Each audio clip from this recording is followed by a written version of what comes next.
Hello, BookTube. Well, it happened again. I guess this is going to be the norm now.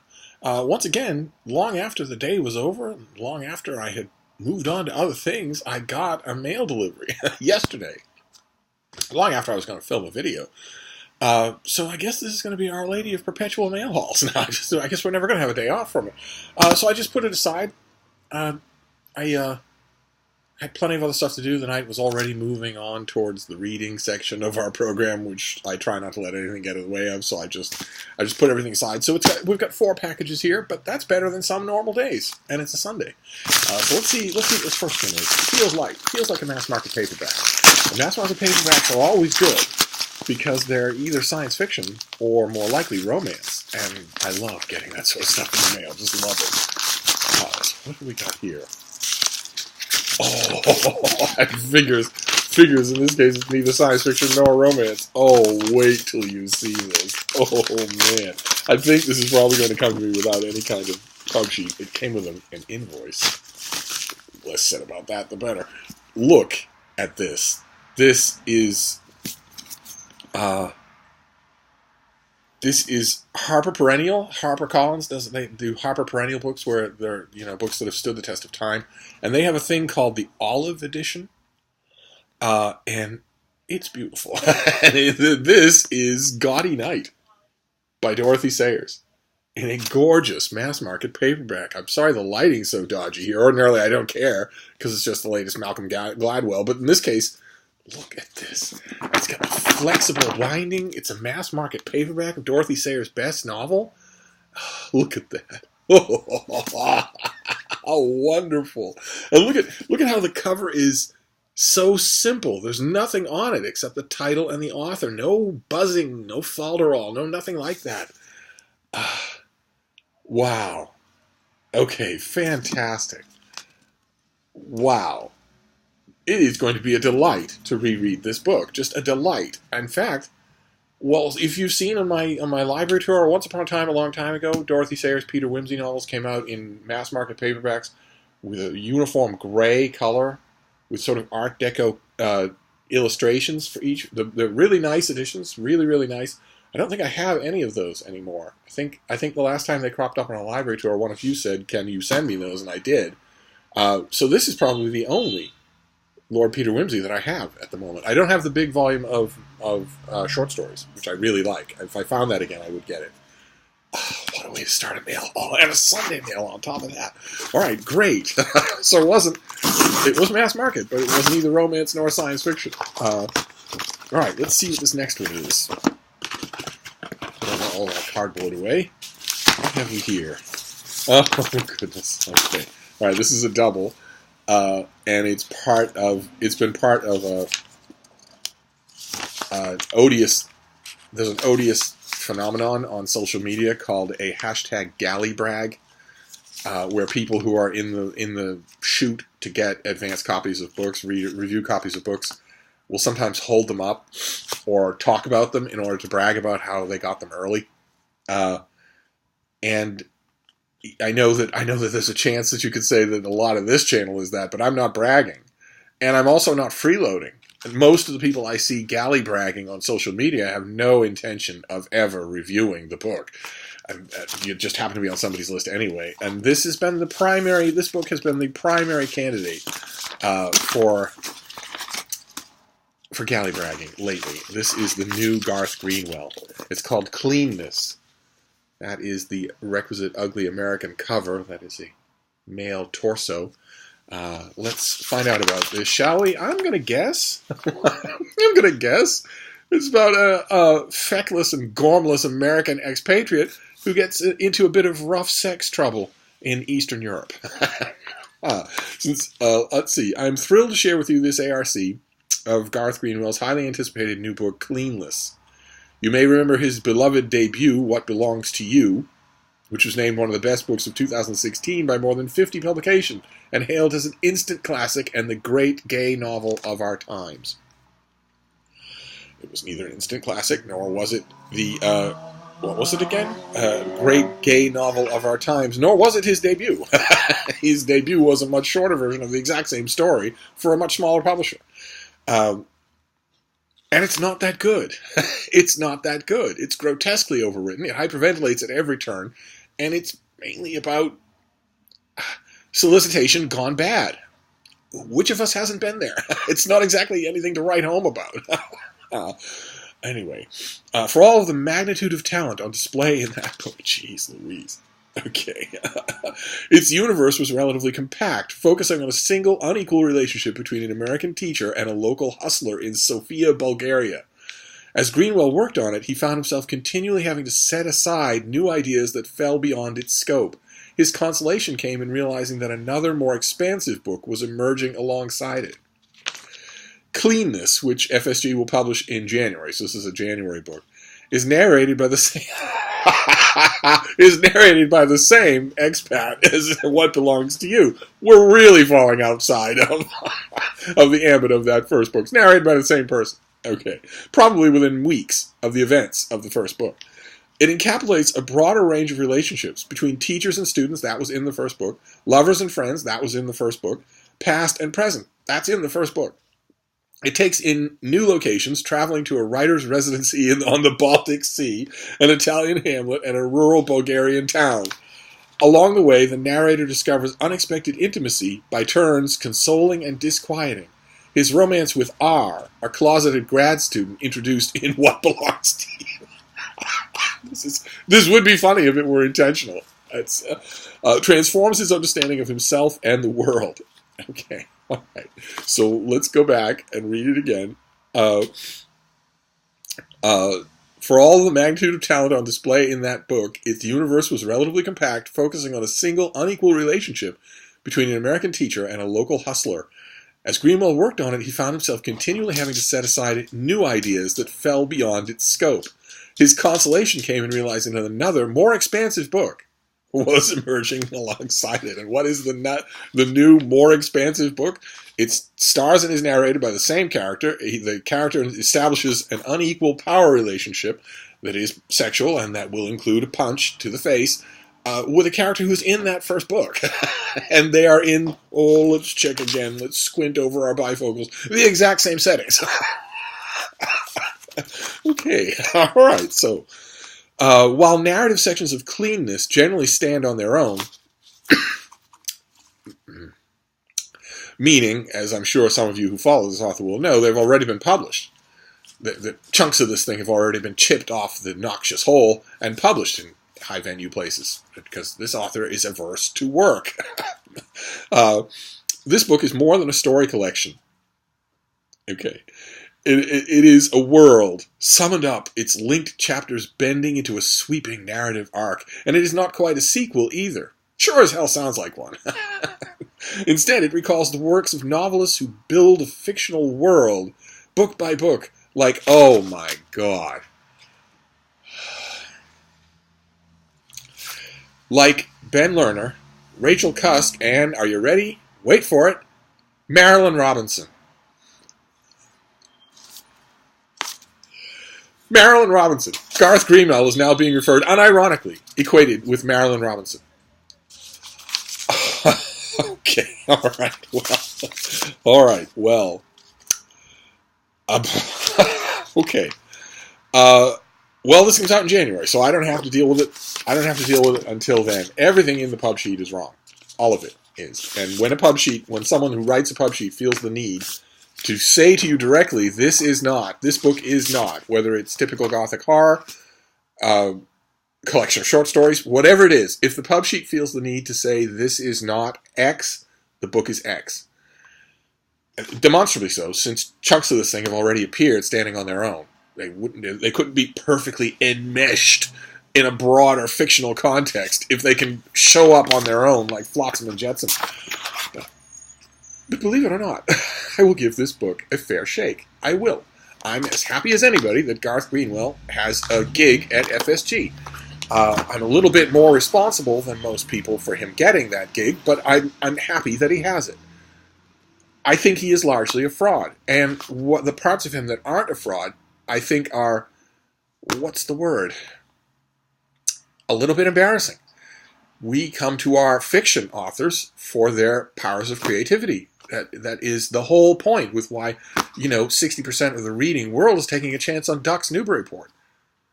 Because it's a normal Midwestern housewife baking pies in her kitchen, and yet you get literally what this pub sheet promises. You get a whole world.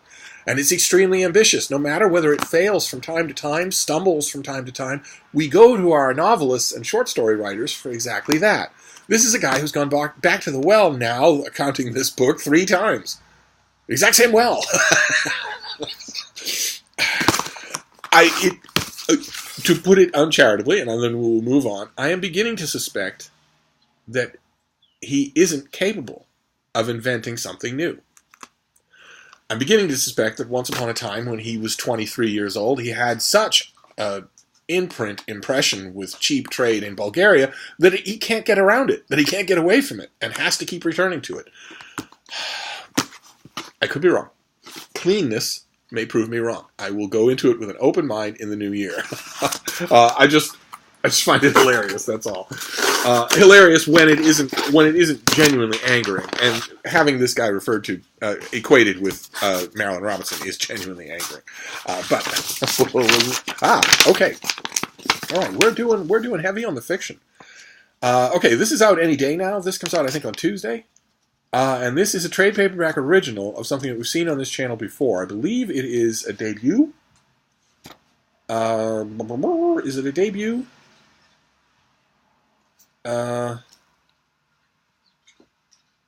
Well, I don't see whether it is or not, but that's okay. Oh, well, actually, here we have the author's bio note and a big picture of him looking down at the ground. Note to his girlfriend / boyfriend / photographer, whoever it was who took this picture. There's a reason why it's stereotypical to say cheese. It's a neat little gimmick that gets your subject to look at the camera. It works even on small children, so it should work on Brooklyn authors. Oh, he lives in Indiana. All right, well, it's only a matter of time. He's written a novel and several novellas and short story collections. So this is not a debut novel, but I really liked it. I thought it was really, really good. This is Opioid, Indiana. By Brian Allen Carr, who looks at the ground in his pub sheet. In his author photo, he looks at the ground. And this comes out in a few days, in a couple of days. It'll be in your bookstore, and it's worth a try. It's a paperback original, so it'll be, what, $16? $16, yeah. And if you're interested in sort of trailer park, gritty, ripped from the headlines opioid crisis fiction that's done with a certain amount of grace. If you're interested in, for instance, The Good Half of On Earth We Are Briefly Gorgeous by Ocean Vuong, or a bunch of other stuff, the type of fiction that I tend to refer to as hicklit, if you're interested in that, you won't find a much better example of it so far in 2019 than this book. Let's see here. Set in the beleaguered heart of Indiana's opioid crisis, Brian Allen Carr's timely and tender novel about a teen struggling to find his place in the world and $800 rent in only 5 days is at once a moving rumination on the hopeful power of story and a harrowing insight into modern America. It's a book you won't soon forget. And you won't, despite the pub sheet rhodomontade. You won't forget it. Timely and tender. It's not a word pair we get to see much these days. Timely has become a sort of shorthand applied to artistic works exploring the legion of horrifying environmental and social problems we presently face. In the case of Brian Allen Carr's Opioid, Indiana, the timely deals with our most staggering domestic blight, opioid addiction, in economic equality, school shootings, and racism. In his novel, which evokes Eudora Welty's A Worn... Okay, I don't... You know what my YouTube videos are most reminiscent of? The very best work of Orson Welles.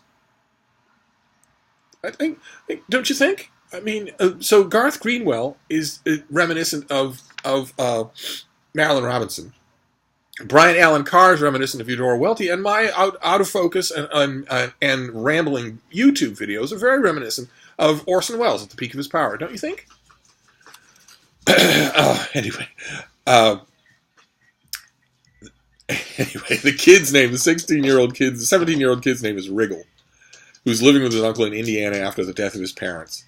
He has a language and culture seemingly all his own, drawing on fabulistic bedtime stories his mother used to tell him, often narrated by a shadow puppet named Remote. As well as a healthy dose of picked-up slang and regional particularities, Wriggle's personal patois is as infectious as the other characters populating the novel as it will be for the readers. Wriggle is a great character. It's a terrific invention. And the bit there, you almost got a taste of it. When the pub sheet, indulging in pub sheet speak, is talking about, the harrowing insight into modern America and all that, but shoves in a mention of $800. You need $800 for the rent, and you need it in a certain amount of time. And in this book's defense, it slams back down both feet on the concrete of the real world, just like that many times. So it ends up, that's the thing that makes it memorable, is that it anchors itself in the real consistently, which a lot of these things don't do. One of the things I've reviewed a great deal of Hicklet, and one of the things the authors tend to do is just make it fantasy. They pretend like, if I'm wearing a trucker cap, and anyone in my extended family has ever even so much as touched a prescription opioid, then I can write about this stuff and I can make it as unbelievable as I want, and you can't call me on any of it. I'm sure that's how a lot of these people got through their respective writing workshops, by just showing up in cake-crusted work boots and saying, anything I write, you have to agree with, or you're the man, you're my oppressor. If you don't do that, then any nonsense I write, you have to agree with. The bean is hurling around a chew toy. But not in this case. In this case, there's a large amount of very recognizable reality, far more than we will get in Cleanness, unless I'm drastically mistaken. And then we'll wrap up with this last one. It's not a box, and it'll probably be fiction, the way this thing's been going. It's all fiction. What's that? Look at that. Oh, my... Oh, I wonder if you can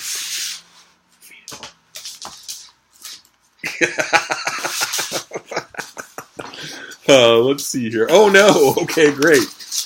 No, this isn't fiction. You'll wish it was. We end with nonfiction, and this is terrific. Oh, look at all the blurbs on it. Fantastic. I knew this got well received by critics, but I didn't know how much.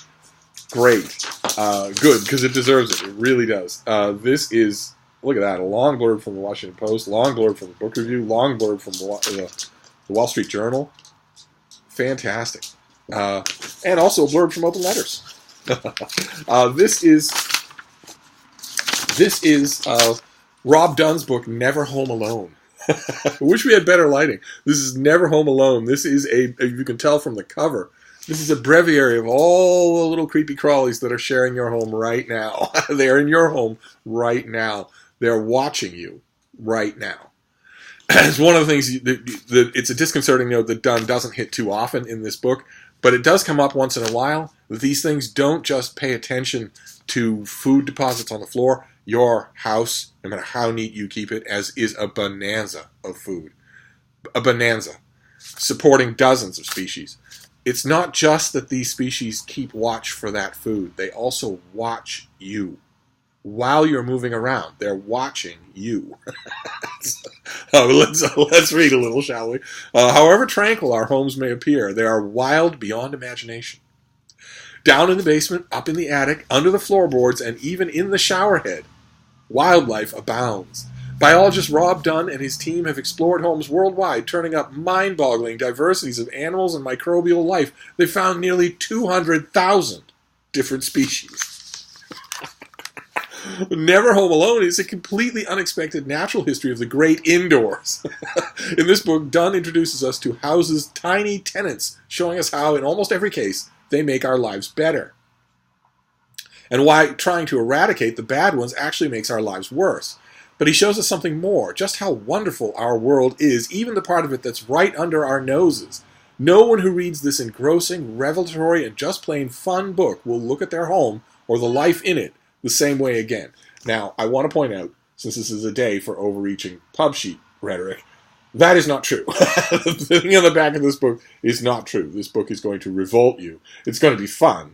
It's the fun kind of revolting. You're going to read it and just feel your skin crawl the whole time. And for months after you read it, when you feel your skin crawl, you're going to dash your eyes down there because you're going to be sure that it's not your skin that's doing the crawling. You are not. The author does his part. Absolutely. He and his team, they do their part to underscore that the creatures parasitically living off the proceeds of your body and your home are largely beneficial. You largely don't want to get rid of them, and trying to eradicate the ones you know about that are bad not only won't eradicate them, but may tip the balance in their favor. It may hurt the ecosystem at which you are the heart.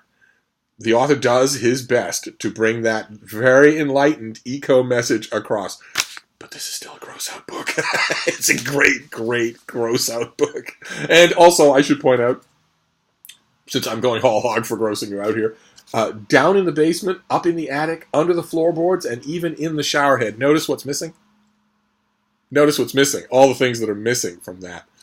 The kitchen. The living room. The couch where you watch TV. Your bed. Your pillow.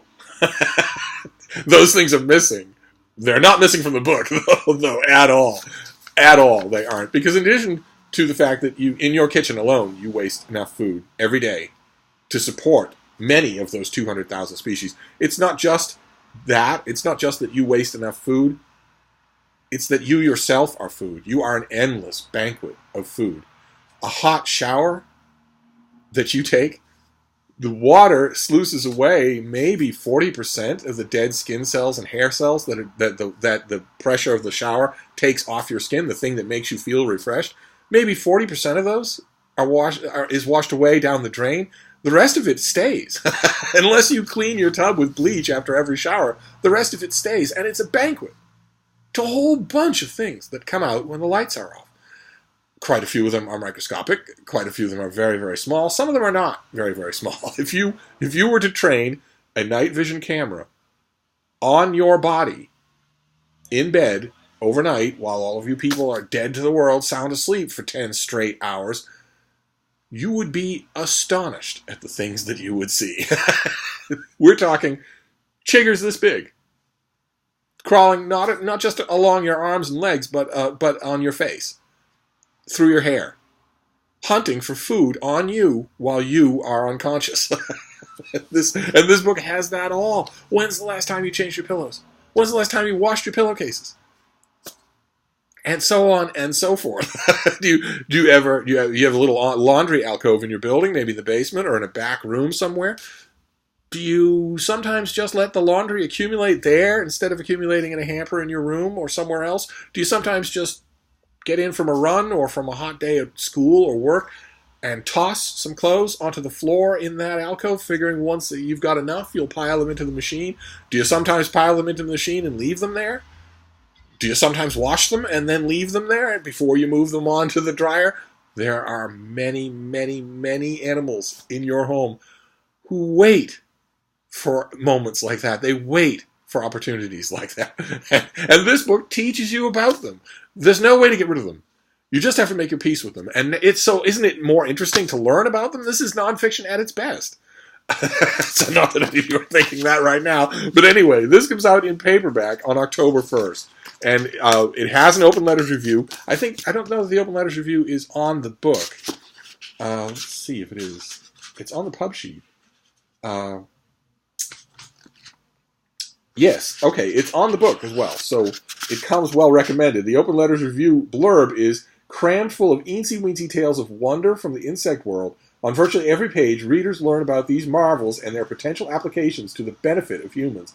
All of it written with the bounce and insight of a true believer. A hugely enjoyable book. So, on October 1st, if you haven't already read this, it'll be in your bookstore for $16, and it involves you. So you might as well. It involves you. And it unintentionally, it isn't trying to do. This isn't trying to make you uncomfortable, but unintentionally it's going to shatter all of the illusions that you have about the no-go zones in your house. You think, I'm sure that one of your illusions is that when you're in your 10-hour hibernation at night, your body is a no-go zone. Your eyelashes, your nostril hairs, the inside of your mouth. Those are no-go zones. That you're so big and you move around so much that nothing is going to come into those zones while you're unconscious. That is not true. You probably think well, you know, maybe food left out on a counter would be fair game, but anything in my refrigerator, there's nothing. The minute an insect, which can survive a nuclear holocaust, enters my refrigerator, it freezes solid and dies. You probably think that. You probably think, no, everything in here, nothing in here has been run over. I can't recommend it highly enough. So, and also, we've got quite a bit of paperback originals here. I kind of like that. Because books are so expensive. So you have a $16 trade paperback of Never Home Alone. Right now. Right this minute while you're watching this video. Right this minute while I'm filming this video. I am being watched by at least 4 species of spider, including a brown recluse spider. At least 4 species of spider alone are watching you while you watch this. Wondering, what are you going to do? Are you moving? You are by far the biggest thing in their world. You are the sun and the moon in their world. Then we have Opioid Indiana, a novel, Hicklet, but really good. Well done. Smartly done. Then we have Cleanness by Garth Greenwell. This, of course, will not be a paperback original. This will be as expensive as the publisher can make it. $30. $26 for this. And it will get a rollout, and it will get the royal treatment by people who are convinced that have convinced themselves, have convinced others, that what belongs to you is a good book. It's going to get the same royal treatment. Every single, all of the critics in American circles who just get a phone call whenever there's a new gay novel, just crank up the machinery, they're all going to get that phone call. They're all going to get their check, and they're all going to write a book saying that Cleanness is, I don't know, they shot their wad with the first one, so I don't know what they're going to call this thing. A Tiepolo fresco? I don't know. I have no idea. But I will read it. I will read it in the new year, and we'll see. It won't live up to its hype, because nothing could. Marilyn Robinson. But you never know. Authors do mature.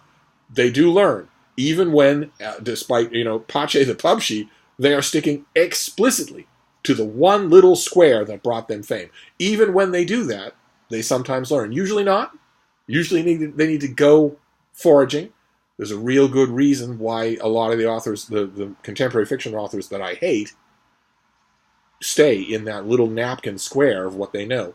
But we shall see. We will engage with it together in the new year. There won't be any avoiding it in January. So, and lastly, probably my favorite thing today, a mass market that isn't science fiction or romance, a mystery mass market, and not just any mystery, but Gaudy Night.